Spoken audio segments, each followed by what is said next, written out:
Hello everyone, I'm Professor Plink. I respond to various theological and ideological questions and claims from a rationalistic and naturalistic approach in an effort to give and explain the opposite viewpoint and help to balance the conversation. If you end up liking what you see in this video and would like to help out the channel, make sure to subscribe and click the bell so you'll always be notified when new content comes out. And of course, like the video, pop in a comment. All that goes a long way towards pleasing the YouTube algorithm, that which gives the Jedi his power. It's an energy field created by all living things. It surrounds us and penetrates us. It binds the galaxy together, and it keeps my channel motoring along. Now on to today's video.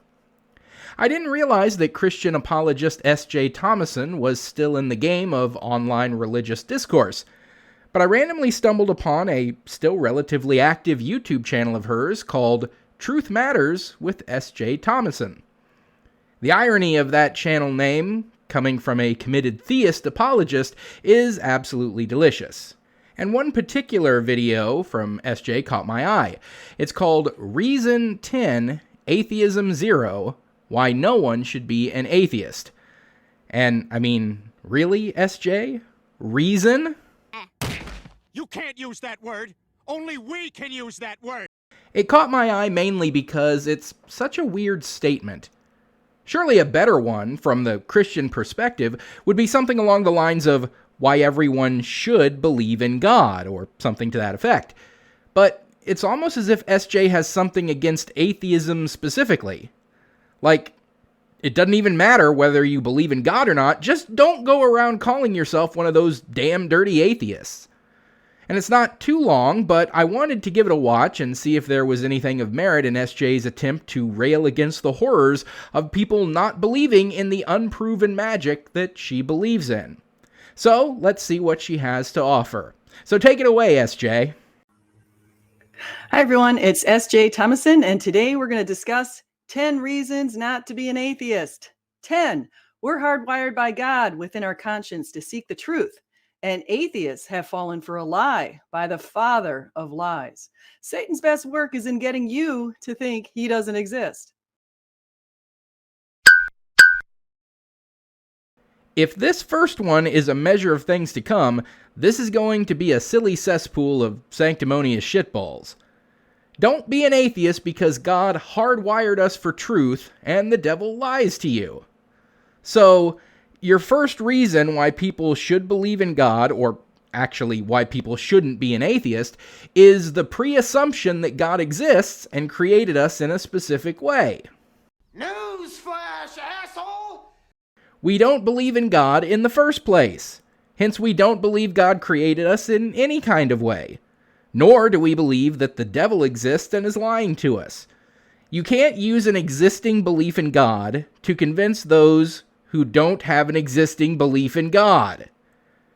I will agree that humans tend to have a propensity for seeking out the truth, or that which accurately comports with reality, but this is mainly due to the fact that having knowledge about how reality operates allows one to make more advantageous decisions about how to behave. For instance, knowing how the weather works and what things tend to precede a bad thunderstorm allows people the opportunity to seek shelter or batten down the hatches, as it were, in order to avoid injury or damage to property. Knowing and understanding reality makes us more successful in life. It really doesn't need to go any further than that. Why you feel the need to shoehorn in a deity design where it's unnecessary and unproven in an attempt to convince the unbelieving, well, that's kind of stupid. 9. We're hardwired to seek purpose and meaning, and atheism has no purpose, meaning, or explanation of our existence, other than a lucky cosmic accidents.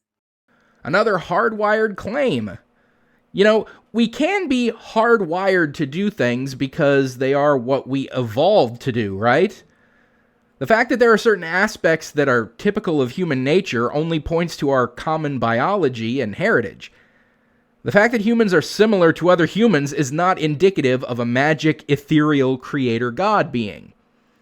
But anyway, you have been doing apologetics long enough that you should know by now that saying things like, atheism has no purpose, meaning, or explanation of our existence is rather foolish. Because atheism has no business doing any of those things. We shouldn't have to keep beating this particular dead horse, but atheism is the lack of belief in any god or gods.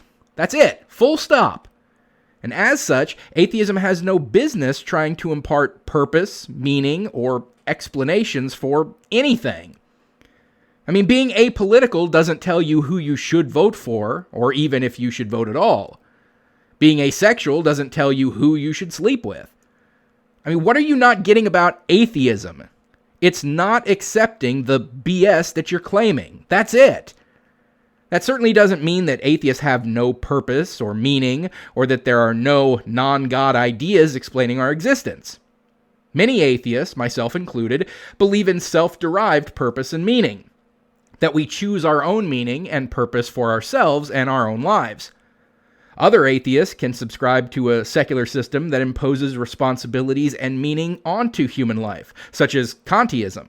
Heck, an atheist could believe that we are all eternal spirits that have existed since the beginning of time, and our purpose is to maximize positive karma in an effort to advance the universe into a perfect state of love and bliss. Just so long as there is no God involved in that belief, it's still atheistic. An atheist can also believe damn near anything about the nature of our existence, as long as there is no God involved. The Big Bang being a natural occurrence, unguided by any intelligent being? Absolutely. Our universe being one in a practically infinite string of universes in a multiverse? Sure. Burped into existence by eighth-dimensional unicorns? Yep, that can be atheistic too. Atheism is not a worldview. It is not a belief system. It does not confer, or even attempt to confer, purpose, meaning, or reason for existence. To say that it doesn't do those things, and that's why you should reject it, is like saying that you shouldn't buy a car because it doesn't do your taxes and screen you for colon cancer. That's not what it's for in the first place. 8. Humans are exceptional, but many atheists think we're no better than apes. Humans are apes. The Hominidae, whose members are known as the great apes or hominids, are a taxonomic family of primates that include 8 extant species in 4 genera. Pongo, the Bornean, Sumatran, and Tapanuli orangutan. Gorilla, the eastern and western gorilla. Pan, the chimpanzee and the bonobo. And Homo, of which only modern humans, Homo sapiens, remain. This is not a subject that is up for debate. There is no gray area here. Humans are apes. We created the system by which all living things are classified. We came up with the animal kingdom and where all animals fall within it. We decided long ago that humans are a part of the hominid family, and we decided that humans are apes. Stop fighting this. It has been decided. It's been put to bed. Settled. Stop arguing against it. Now, as to the idea of some thinking that we are not exceptional or that we aren't better than the other apes, that is a wholly inaccurate claim. That is more of a vegan claim, and most atheists aren't vegans. The same way that most of pretty much any group aren't vegans. And there are some vegans that are religious too. So you seem to be arguing against vegan philosophy here, not atheism. I would venture to say that most atheists think human lives are more valuable than that of other apes in general. Not objectively more valuable, but definitely subjectively. I can't think of any atheist who, if their own child and a chimpanzee were both about to fall off a cliff, and they only had time to save one, would be wringing their hands about which to save because they just don't have any metric for viewing one as more important than the other. And certainly, human lives are more important toward human society and human flourishing than the lives of the other apes. So, if an atheist views their own well-being, or human society's well-being, as paramount, then they would likely conclude human lives are more important to them. I think where this might be coming from is that atheists don't consider human lives as literally sacred, i.e. favored by and of importance to God, because we don't believe in God. But that doesn't mean that we don't view human lives as important. And even you seem to admit to that to some degree, because you said some atheists think that we are no better than apes. Okay, well, some Christians can't wait for the world to end and want it to come as soon as possible. So some Christians are gaga for total genocide. So should I go around saying Christians want everyone to die as soon as possible because some have that end time stiffy? 7. Our DNA is a sequence of around 3 billion A, C, G, and T nucleotide pairs, which is a blueprint for our development from a single cell. If you saw a sequence of words in a book or written in the sand at the beach, surely you'd acknowledge a mind originated these works. DNA is not a blueprint. DNA is nothing like a sequence of letters or symbols in a book. Here, this is DNA. It's an assortment of basic elements like hydrogen, oxygen, nitrogen, carbon, and phosphorus. These are arranged into groups called nucleotides, which come in different types, like adenine, thymine, guanine, and cytosine. This is chemistry. It's all chemicals and how they work. Do they do seemingly amazing things just by being grouped the way that they are? Sure. But if you have the faintest understanding of chemistry and basic chemical composition, you'd understand this long before we got to DNA. Changing just a few things around can produce something radically different. Sodium metal and chlorine gas, both of which are harmful and downright toxic if ingested, if mixed together properly, form basic table salt. The fact that DNA is complex and results in life forms that have a lot of specific qualities is unimpressive when you understand how basic chemistry works. And nothing about the chemicals at play in DNA is anything at all like blueprints or a code in a book. This is the sort of thing you tell rubes about genetics who can't be bothered to pick up a 10th grade general science textbook and learn about it properly. If someone is telling you that DNA is like a code in a book or is like a blueprint, they either think you're stupid and are trying to play on your assumed ignorance of science, or they themselves were duped because of their ignorance of science and are now spreading that nonsense onto you. 6. Your time here very much matters to your salvation. Much like the first reason, you can't use a pre-existing belief in something like a soul or afterlife or salvation to convince people who don't believe in a soul, afterlife, or salvation. And of course, this isn't even an argument against atheism, really. Again, atheism is just not believing in a God. Atheists could believe in an afterlife and a soul, but just not that a God has anything to do with any of it. And as such, wouldn't require believing in a God to attain some kind of spiritual salvation. Buddhists, for instance, have no problem seeking their version of salvation, which they call nirvana, without any appeal to a God being. 5. The universe is mathematically structured, as evidenced by its constants and repetition of the Fibonacci sequence. God's fingerprint is in our fingerprints: sunflowers, seashells, and galaxies. The universe does work in ways that are mathematically consistent. However, those mathematical constants are descriptive, not prescriptive. The universe doesn't conform to math because that's what math says it should do. The universe behaves the way that the universe behaves, and we derived math from that behavior.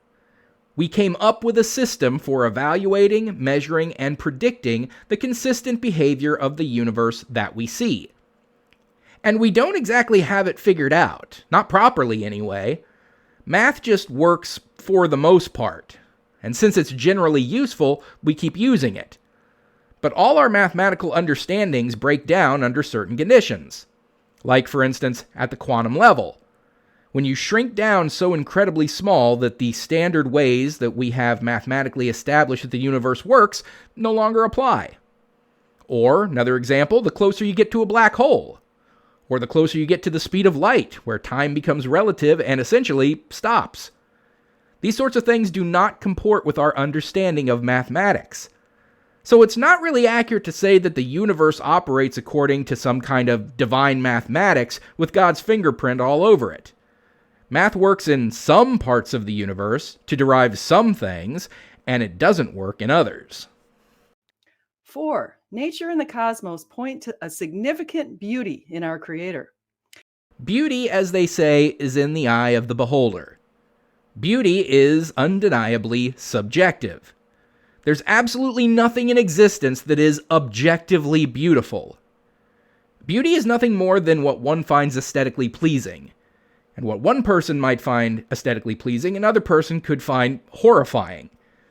An explosion of vibrant colors loses a lot of its luster to someone with one of the various types of color blindness.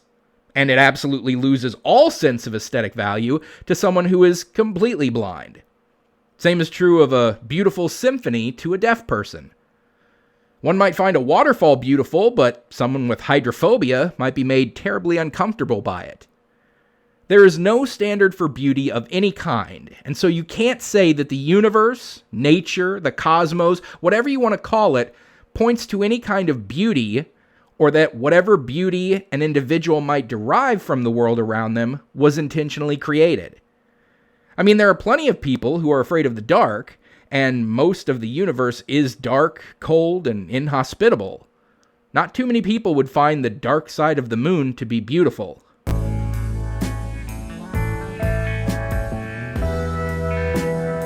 Shut up, Floyd. You know what I was talking about. 3. Numerous miracles by the saints, as evidenced at Lourdes, Fatima, and in many other places, and people such as Padre Pio. These point to the supernatural. No miracles have ever been conclusively established anywhere, ever. What SJ was talking about there, Lourdes and Fatima, were reported instances of sightings of the Virgin Mary in Lourdes, France in 1858 and Fatima, Portugal in 1917.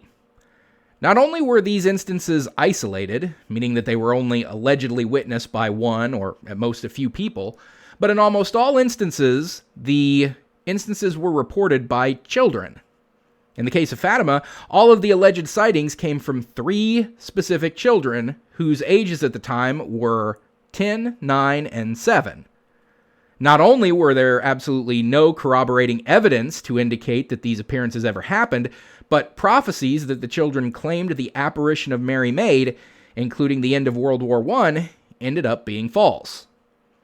I shouldn't have to say that Christian tall tales told by children who were raised steeped in religious tradition don't count as anything even close to evidence for the veracity of your Christian faith.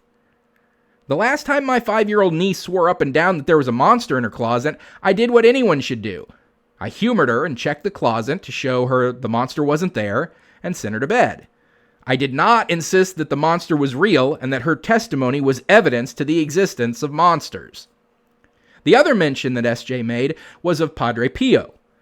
Padre Pio was an Italian friar who died in 1968, and during his life claimed to have multiple divine gifts, including the stigmata, the spontaneous wounds of Christ, which accompanied holy visions, prophecy, and the ability to heal and give holy blessings.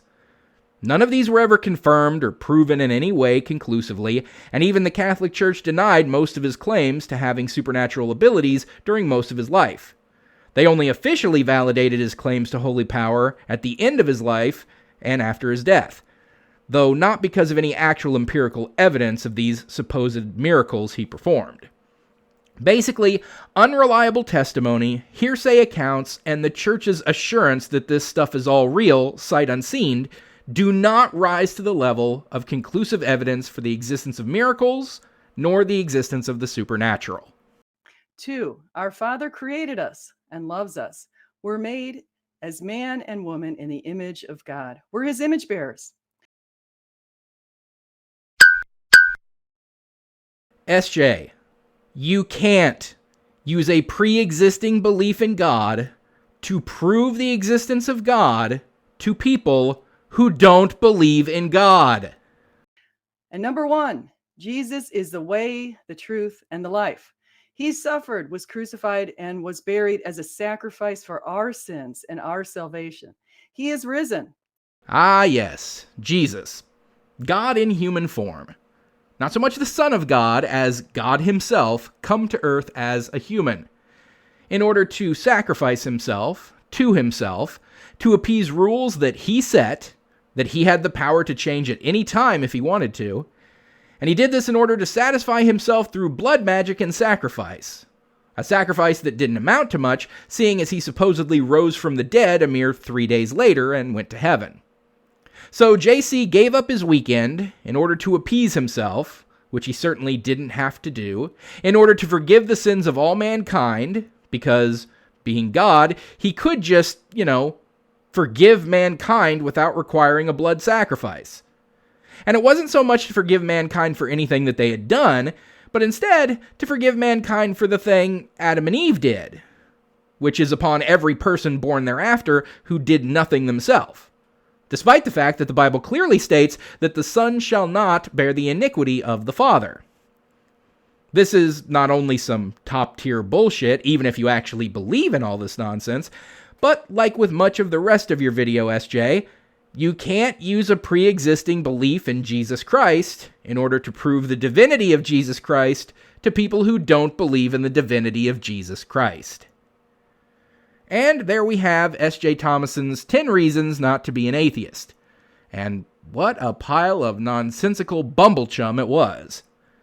Most of her points amounted to, don't be an atheist because Christianity is real. What? Prove it? No way, just believe me. Trust me. No, you maroon. That's not how it works. That's not how it works. That's not how any of this works. What few actual attempts at evidence she made were unsubstantiated claims of miraculous events and leaning on the scientific illiteracy of the general public to hopefully con them into theistic belief by saying some sciencey sounding things about DNA. It was a really low-effort attempt all around, and it showcases a level of incredulity that a lot of believers have at the very notion of their beliefs not being shared by everyone. It was like SJ didn't even think she needed to justify claims of God creating humans to seek truth or purpose, or needed to argue for the idea of beauty being some externally existent thing that humans discovered instead of an aesthetic assessment that humans make dependent on their personal preferences and therefore wholly subjective. It's like she couldn't even fathom that someone might not think that sunflowers, seashells, and galaxies are the fingerprint of God. It was all just a kindergarten-level mess that amounts to, I'm right, and I'm right because I'm right, and you should believe I'm right, and therefore you should not disbelieve that I'm right because I'm right. No, SJ. Not on the strength of anything you've put forth here. I mean, you gotta come with something much better than that if you want even the most gullible of people to buy into your bag of biblical BS.